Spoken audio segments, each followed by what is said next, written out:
오늘 본문은 유월절기와 관련 있는 아삽의 시입니다. 유대인들은 유월절기를 준비하는 동안에 이 시편을 성전에 모여 예배하는 모든 사람들이 부르도록 했습니다. 유월절을 어떤 마음과 자세로 지켜야 하는지 이 찬송시를 부르면서 이렇게 자연스럽게 깨닫고 인식하게 되는 거죠. 유월절은 여러분들도 아시다시피 유대인의 가장 큰 절기입니다.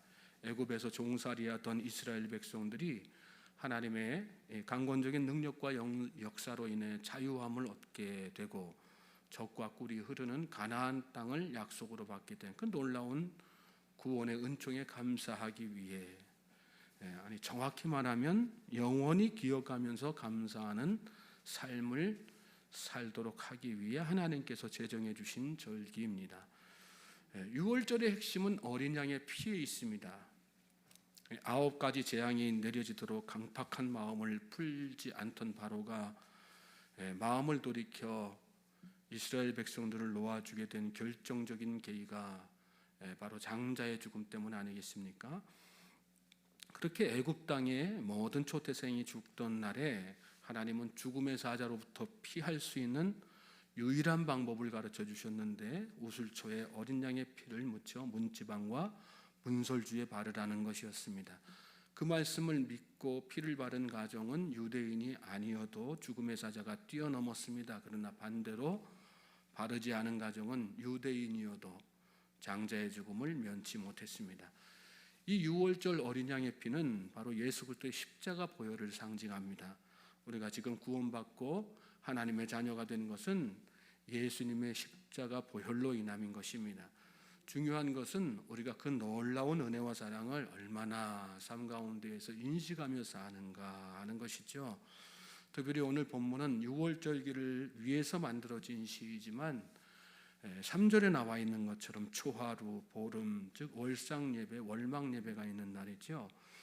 또 우리 명절 그랬는데 유월절 포함해서 여러 절기와 예배들을 말하는 것입니다. 즉 예배 때마다 기회되는 대로 부르겠다는 뜻입니다.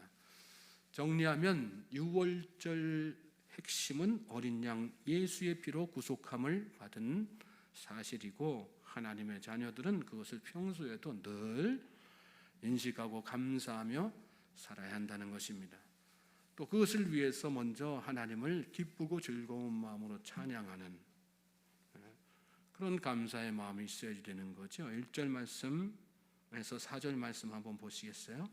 우리의 능력이 되시는 하나님을 향하여 기쁘게 노래하며 야곱의 하나님을 향하여 즐거이 소리칠지어다. 시를 읊으며 소고를 치고 아름다운 수금에 비파를 아우를지어다. 초하루와 보름과 우리의 명절에 나팔을 불지어다. 이는 이스라엘의 율례요 야곱의 하나님의 규례로다. 구원받은 하나님의 백성으로서 유월절을 특별히 상기하면서 하루하루 찬양으로 살도록 이렇게 권면한 것이죠. 우리의 능력이 되시는 하나님을 향하여. 하나님은 어떤 분이세요? 능력이신 분이세요. 믿습니까? 하나님은 능력으로 이스라엘 백성들을 구원하셨어요. 마찬가지로 능력으로 우리를 다 구원하신 것입니다. 찬양할 때는 또 그 능력을 덧입혀 주시는 것입니다. 어떻게 우리가 하루하루 주님의 능력으로 살 수 있을까요? 하나님을 향하여 기쁘고 즐거운 마음으로 찬양을 불러보십시오. 없던 능력이 샘솟듯 일어나는 놀라운 경험을 하게 될 줄로 믿습니다. 또 한편의 시를 읊는 마음으로. 무슨 뜻이에요? 우리의 모든 감성과 지각을 동원하여 하나님을 찬양하라는 것이죠. 소고와 비파와 수금을 아우를지어다 그랬는데 다른 시편에서는 이런 악기들뿐만 아니라 손뼉을 치면서 찬양하라, 춤을 추며 찬양하라 그런 말씀도 있어요. 할 수 있는 한 모든 것을 다 동원해서 그 구원의 기쁨을 또 하나님의 능력을 찬양으로 그렇게 표현하라는 말씀입니다. 또 초하루, 보름, 우리의 명절에 때를 가리지 말고 이는 이스라엘의 율례요 하나님 야곱의 하나님의 규례로다 그랬습니다.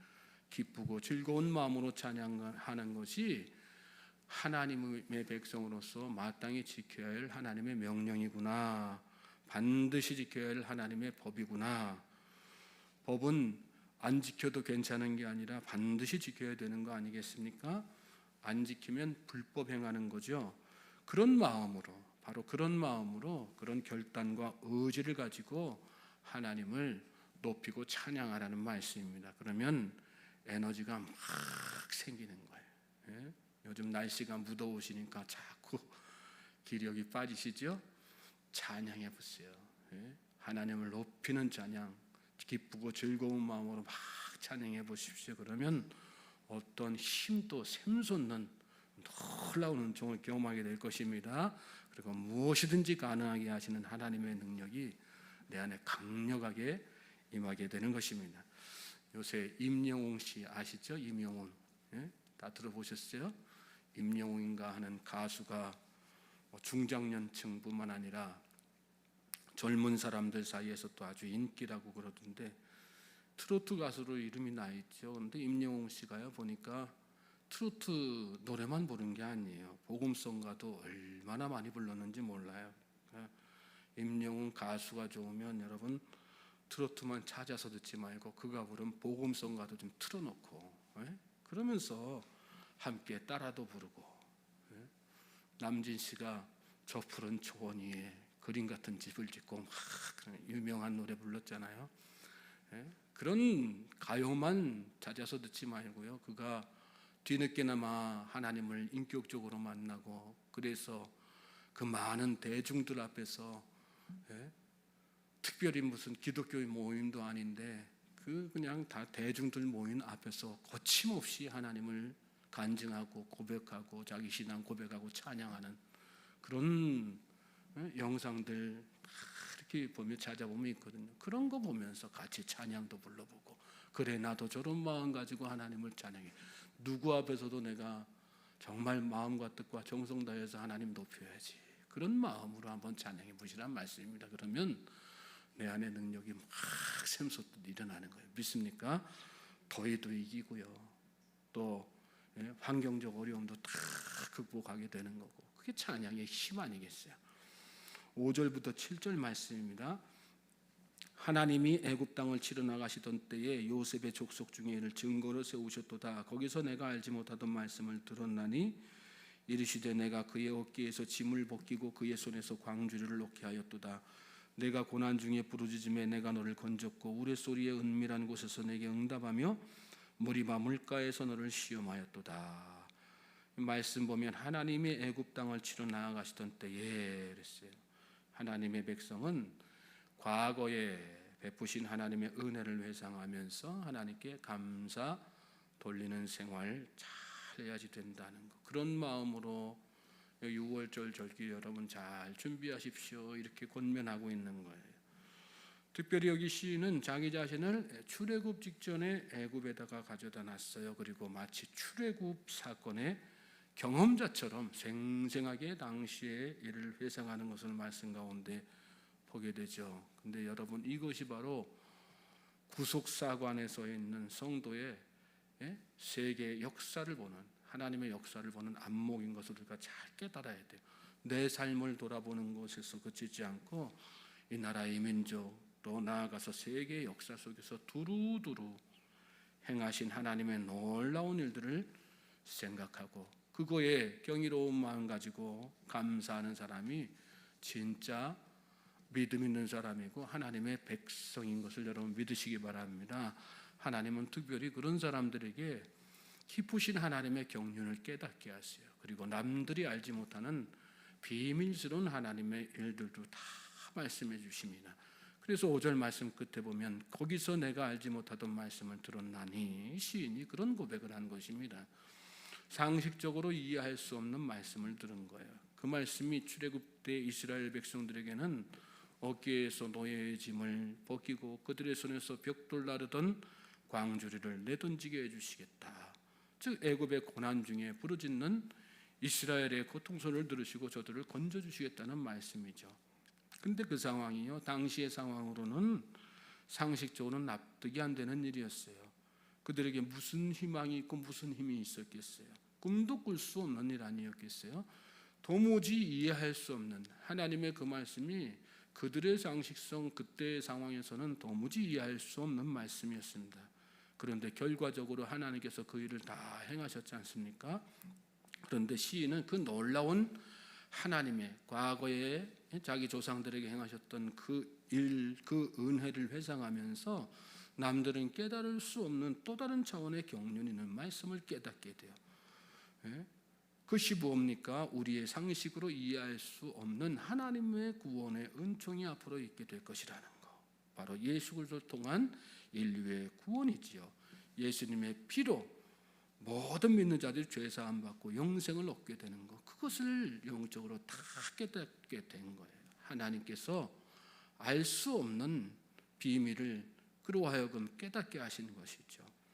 그러므로 결과적으로 이제 시인은 담대하게 선포하게 되는 깨달은 하나님의 은혜 가지고 8절부터 12절 말씀 보시면 내 백성이여 들으라 내가 내게 증언하리라 이스라엘이여 내게 듣기를 원하노라 너희 중에 다른 신을 두지 말며 이방 신에게 절하지 말지어다 나는 너를 애굽 땅에서 인도하여낸 여호와 네 하나님이니 내 입을 크게 열라 내가 채우리라 하였으나 내 백성이 내 소리를 듣지 아니하며 이스라엘이 나를 원하지 아니하였도다 그러므로 내가 그의 마음을 완악한 대로 버려두어 그의 임의대로 행하게 하였도다.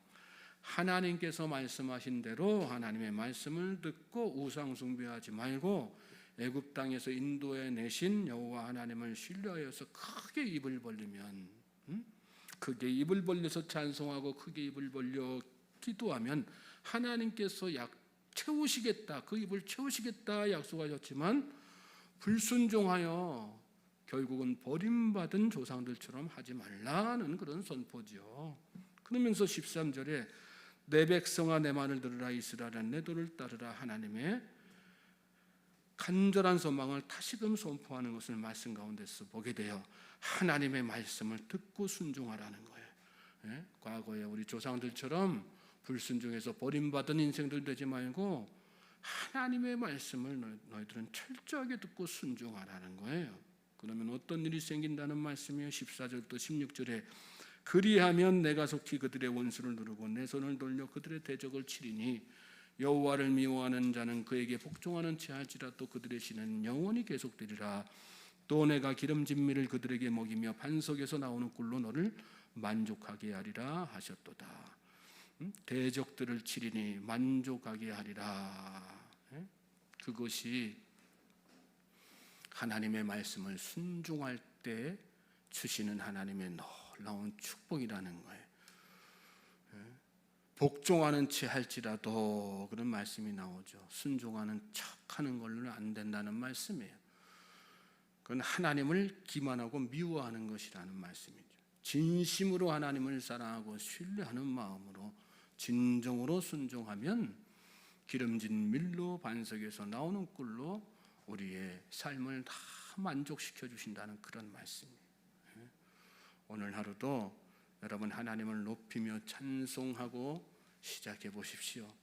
또 우리가 순종하기 어려운 시험과 유혹이 분명 우리가 살다 보면 이 하루에 또 수시로 밀려올 거예요. 그럴 때 믿음으로 하나님 제가 순종하겠습니다 하고 고백하며 나아가 보십시오. 그 뒤에 하나님께서 어떤 만족을 주시는지 내 영혼에 내 삶에 내 가정에 어떤 만족을 주시는지 또 우리가 그렇게 하나님을 찬송하며 벌린 입 기도하며 벌린 입에 하나님께서 어떤 것으로 채워주시는지 하나님을 여시고 어떤 복을 내려주시는지 경험하는 그런 복된 날이 될 줄로 믿습니다. 오늘 저와 여러분이 그런 복된 날을 사는 주인공 되시기를 다시 한번 주님의 이름으로 소망하고 축복합니다.